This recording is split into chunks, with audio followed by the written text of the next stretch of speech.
Good morning. It is a Sunday morning, and I am going to be taking you through the morning routine that I've been doing for the last several months at least. I think since January I've been doing this routine, and it's kind of developed more over time. My first tip, if you're trying to create a morning routine that you love, is to take it slow, because I didn't start doing all of these things all at once, and if I had, I probably wouldn't still be doing this routine. I often wake up between 7 and 8. I try not to set an alarm. I work from like 11 till 7 most days. When I wake up, I will always have mouth tape on, because otherwise I would breathe through my mouth when I sleep, and that means my jaw is open. And that's one thing that's kind of led my jaw to like develop the shape that it has, and like my teeth as well. First thing is taking that off, and then I brush my teeth straight away. I used to brush my teeth after breakfast, but apparently you're not supposed to do that, because there's all this bacteria that's built up in your mouth when you sleep. So you want to kind of get rid of that first thing in the morning before you do anything else, before you're drinking anything that might push that bacteria back into your body. So after I brush my teeth, then I have a glass of water to rehydrate from the night before. And then I often make my bed, because I like the bedroom looking nice. It's just nice to be able to go back into it and, throughout the day and see that the bed is made. But it kind of depends on like who's up first. An important part of this routine as well is obviously staying away from my phone. I'm kind of on a low information diet, where I don't check my notifications before 11 most days. And I think that's quite good for me, because there's just a likely chance that I'll end up spiraling into maybe a Google search or a conversation, or I'll let something from my emails bother me that will disrupt this like really nice, productive, slow morning that I intend to have for myself. Arguably, one of the two most important steps of my morning routine happens. This is where I make my morning cup of cacao, which I am drinking right now.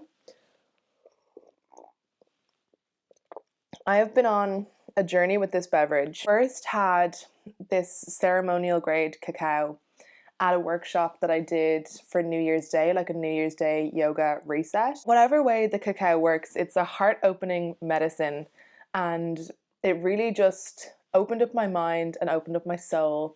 And it's a bit kind of woo-woo, but I really, really felt like amazing when I had this, and it was such a good experience. It was, again, still one of the best memories from this year was doing that workshop. I did it again in March, and when I was there I purchased a block of cacao. Then it took me a while to start doing it at home, because I was like, how do I do this? But for the last, I guess, month and a half maybe, I've been drinking this consistently every morning.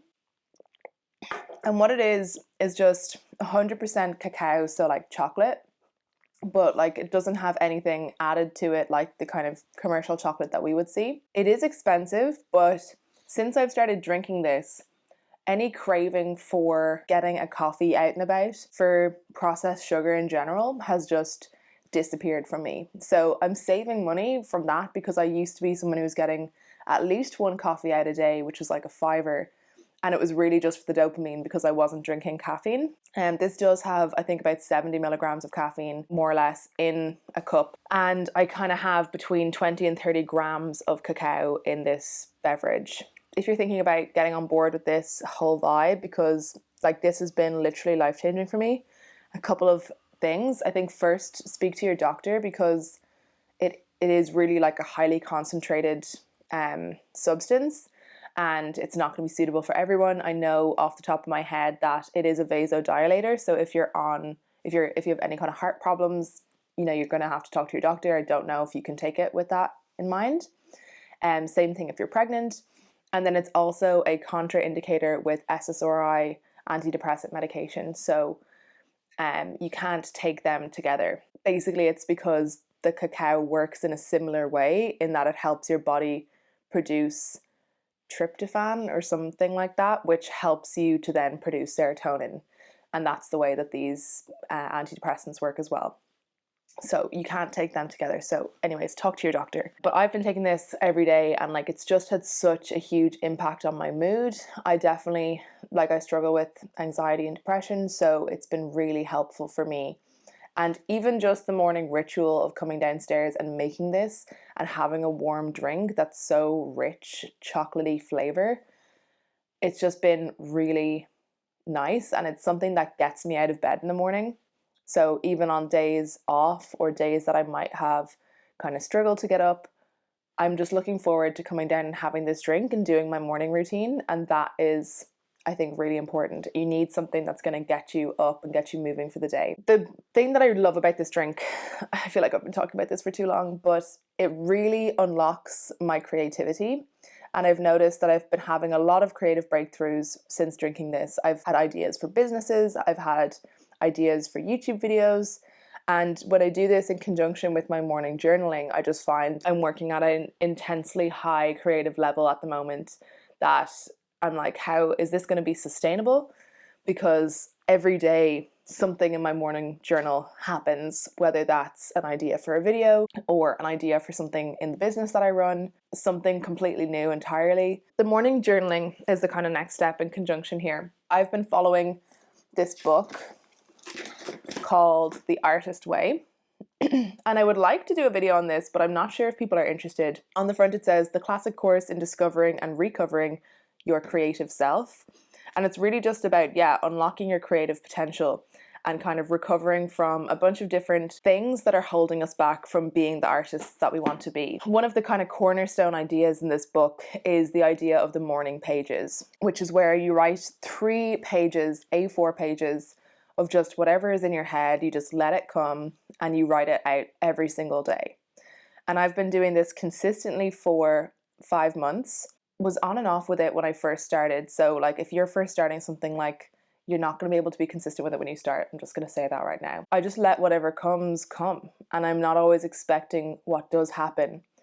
It's been really helpful for me to kind of get clarity when I'm feeling anxious and to understand concepts better. It's helped me with my research to, again, clarify my ideas better.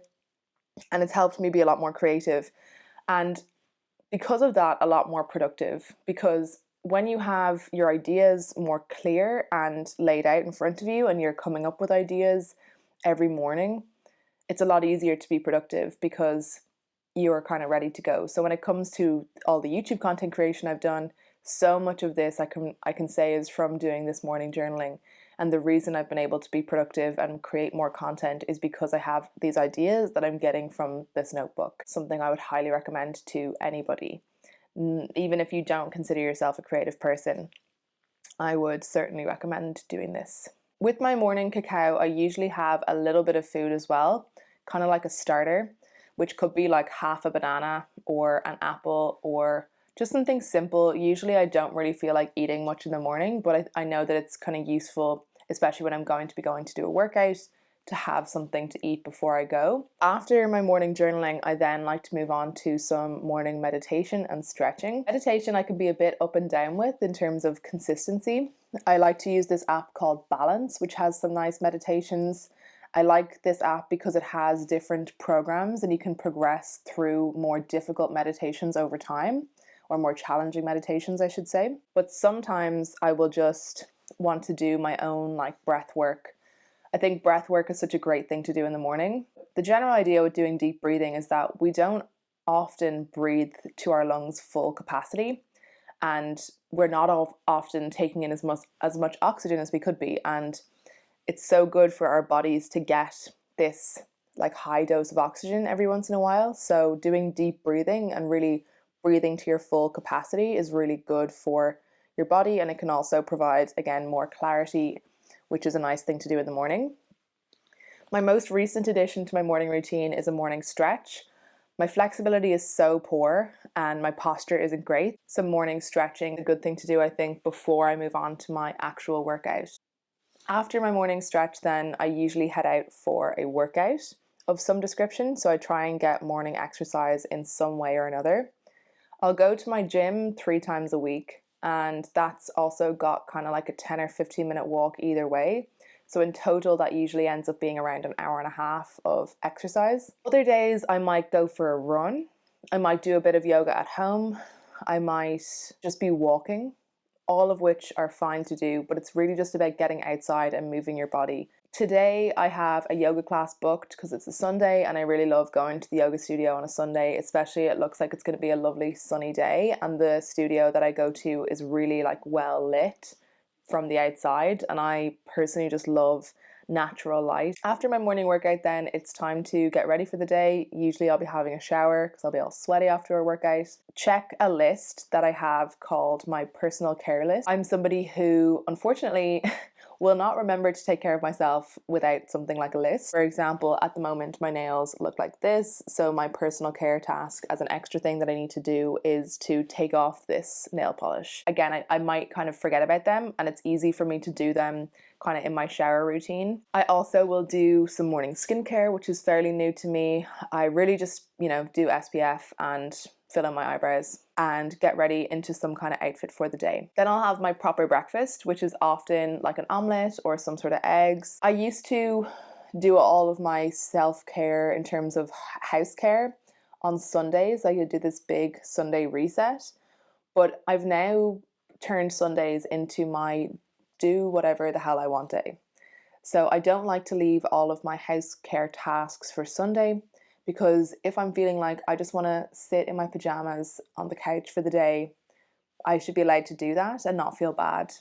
So I've made sure that I have enough time in my morning to allow for some sort of home care task. This morning, I know my task is to put away my clothes because I got new clothes for the summer and they're just currently sprawled everywhere in our home office because I just tried everything on in there yesterday and then left it. So that is going to be my task for this morning. Those are all the things that I do in the morning to set myself up for the day.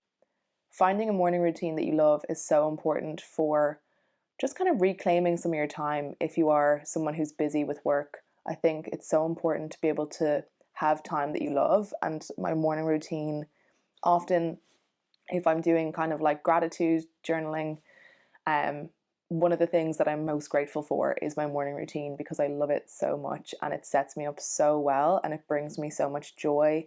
And there's nothing I love more than feeling like I'm being creative, getting to use my body, like just getting that nice physical feeling and mental feeling of creativity. And then kind of the, I guess, somewhat spiritual feeling that you get from all of these different things, like the cacao, the journaling, the meditation. Yeah, it's just so good. I love this routine. I really do.